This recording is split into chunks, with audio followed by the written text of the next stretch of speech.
I'm Jack. I'm underneath the House of Leaves in Tirana, Albania, on my trip to see what this post-communist country is really like. And it smells of piss down here, that's what I can fucking tell you. There's a church.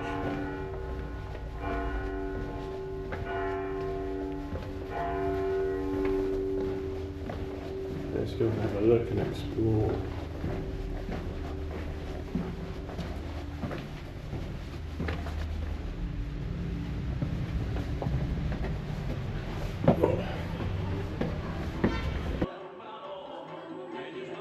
So from around the Second World War, Enver Hoxha was the leader of the Albanian Workers' Party, which was a communist political party, and they were quite horrible and killed a lot of people for political reasons if they disagreed with the stuff they were doing there. This was in the sort of National Surveillance Museum, which is in this old post office building or some shit. These machines here were used to open people's mail. And here I am on the way to a sort of communist pyramid, going past all of these very nice tourists walking to this concrete pyramid, which was originally built to be the house of the Enver Hoxha Museum. Isn't that nice to give such a horrible man a big museum? I suppose someone would say Hoxha wasn't that bad. Apparently illiteracy was not as bad by the end of his sort of reign. It was very, very bad, in the 90 percentage, and I think by the end of it, under 15%. So there's a lot of literate people now in Albania, especially in rural Albania, which is very good. But anyway, this is the really nice view from the top of the sort of communist pyramid that actually Hoxha's daughter co-designed with her husband and some other architects that I don't really know the name of. You can see the mountains, the Albanian Alps, from the top of this brilliant concrete pyramid. That's Skanderberg, Albania's national hero.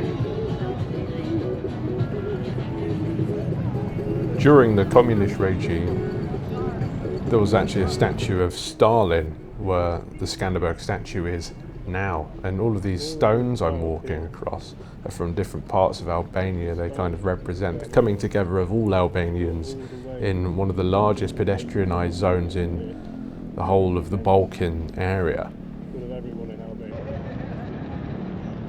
Communist mosaic, as you do.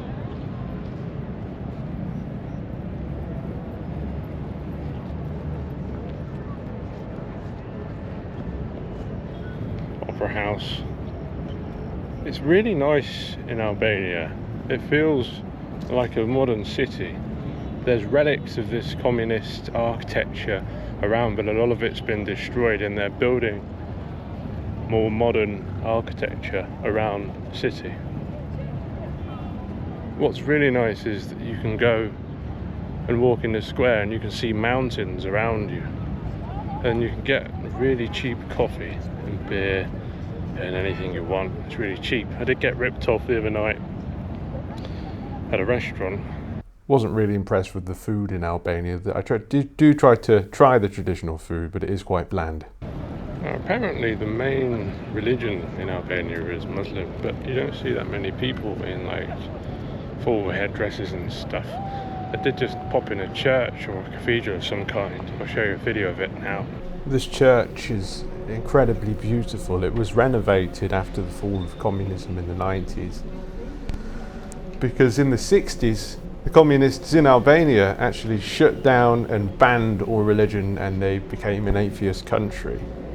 This was a lot of this church was destroyed, but they have done an amazing job refurbing the place. I mean, and there was even painting of these murals going on when I was in there. It's fantastic. As you can see in that video, there's women that have sort of got their heads covered. Maybe they're nuns or something, I don't know. Yeah.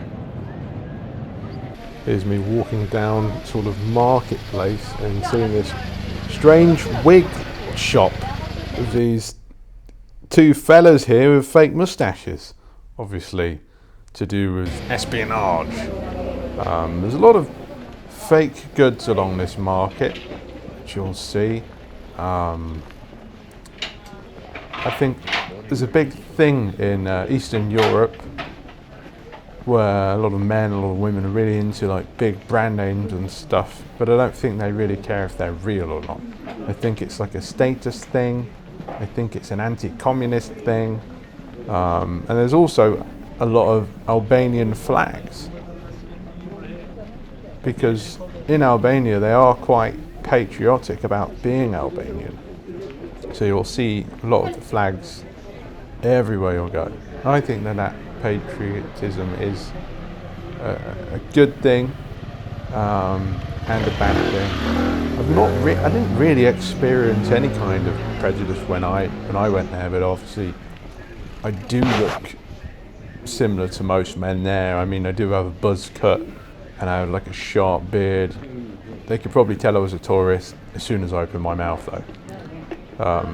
What's also strange here is it does feel like quite a modern European city, but then you'll walk down some alleyways like this and you'll just be walking down the street and there'll be like a building that is just completely crumbled to bits and just left there. There'll be drops with no safety tape around them so you can just fall down holes and things. There isn't much health and safety going on.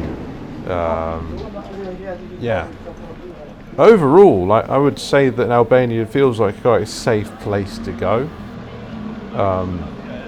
I think that a lot of stereotypes about it being full of crime and shit are probably false. Although there's an abundance of G-Wagons about, which is strange because it doesn't seem like a wealthy country. But I've heard in forums online that if an Albanian had £100,000, that he'd spend £100,000 on a car.